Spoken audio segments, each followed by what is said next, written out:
Teman-teman OMK yang dikasihi Tuhan, di zaman sekarang ketika kita ingin melamar suatu pekerjaan di suatu perusahaan tertentu, tentunya pertama-tama yang perlu kita lakukan adalah melihat kualifikasi-kualifikasi dan spesifikasi lowongan pekerjaan yang dilampirkan oleh perusahaan tersebut, sehingga kita sendiri memiliki ukuran apakah saya memiliki kriteria tersebut ataukah tidak. Kualifikasi-kualifikasi itu biasanya seperti pria atau wanita berusia maksimal 35 tahun, pendidikan minimal SMA, SMK atau pendidikan sederajat, memiliki pengalaman bekerja sebelumnya pada bidang yang sama, serta kriteria-kriteria lainnya sesuai dengan bidang pekerjaan yang ingin kita lamari. Tentu ini merupakan hal umum di tengah-tengah masyarakat yang sering kali kita jumpai pada kehidupan kita setiap hari. Hari ini kita mendengar kisah yang sangat indah dari Injil Matius, di mana Yesus memanggil Matius untuk menjadi pengikutnya. Matius telah memiliki pekerjaan yang menjanjikan, yakni menjadi seorang pemungut cukai sebelumnya. Hal ini dapat kita lihat pada pasal 9 ayat 9 yang tertulis, ia melihat seorang yang bernama Matius duduk di rumah cukai, lalu ia berkata kepadanya, ikutlah aku. Namun ketika Matius mendengar panggilan Yesus, secara spontan ia meninggalkan pekerjaannya dan mengikuti Yesus.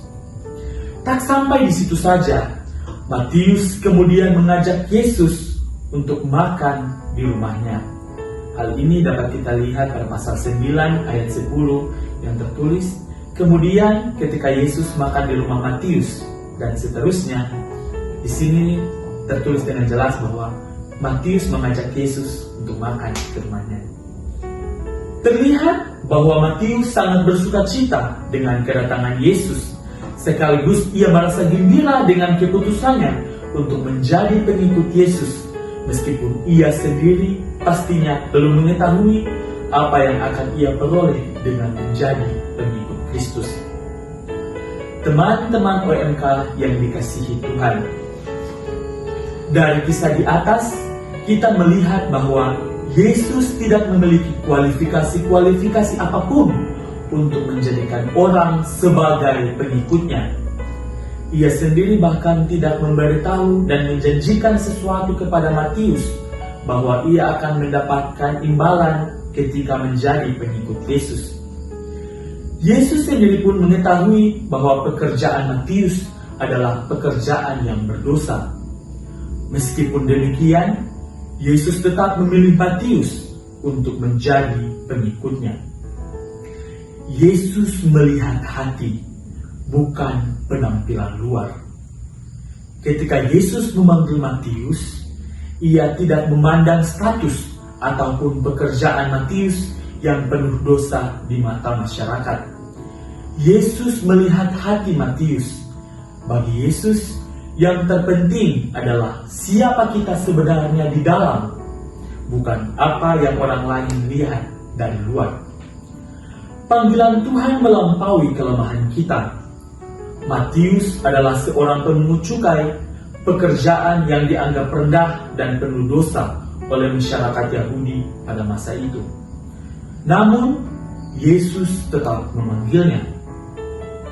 Yesus tidak memilih orang yang sempurna menurut standar manusia, tetapi ia memanggil siapa saja yang bersedia berubah untuk mengikutinya.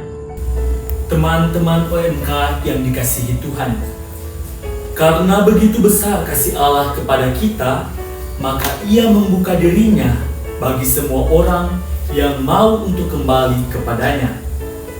Maka apa yang perlu kita lakukan? Di zaman sekarang, banyak orang seringkali terjebak dalam tekanan untuk menunjukkan cinta yang sempurna. Dunia seolah menuntut mereka untuk selalu tampil baik, sukses, dan bahagia di mata orang lain. Namun, kisah Matius mengajarkan bahwa Yesus tidak peduli dengan penampilan luar. Dia melihat ke dalam hati kita, ke niat dan motivasi kita yang paling dalam. Sebagai orang Kristen, kita diajak untuk fokus pada hati yang tulus, jujur di hadapan Tuhan, bukan pada citra yang ingin kita tampilkan di depan orang banyak. Banyak anak muda di zaman sekarang merasa tidak layak atau terlalu berdosa untuk mendekat pada Tuhan. Mereka mungkin merasa terjebak dalam kelemahan, dosa, dan kegagalan. Namun, panggilan Tuhan tidak terbatas pada orang-orang yang sempurna. Yesus justru datang untuk orang-orang yang mengakui kelemahan mereka dan siap untuk berubah. Tuhan memanggil kita semua, tak peduli seberapa besar kelemahan kita, untuk ikut ambil bagian dalam karyanya. Yesus juga memanggil kita semua anak muda yang berkumpul pada hari ini untuk berani keluar dari kebiasaan buruk, kecanduan, atau pergaulan yang salah dan memulai kehidupan yang baru, yang lebih baik bersama dengan Tuhan. Tuhan selalu menyediakan kesempatan kedua bagi mereka yang mau berubah. Maka marilah kita bertobat dan mulai membaharui kita dari kebiasaan-kebiasaan buruk kita yang kemudian dapat merusak masa depan kita, dan mulailah hidup baru bersama dengan Tuhan. Semoga rahmat Allah menolong kita sekalian.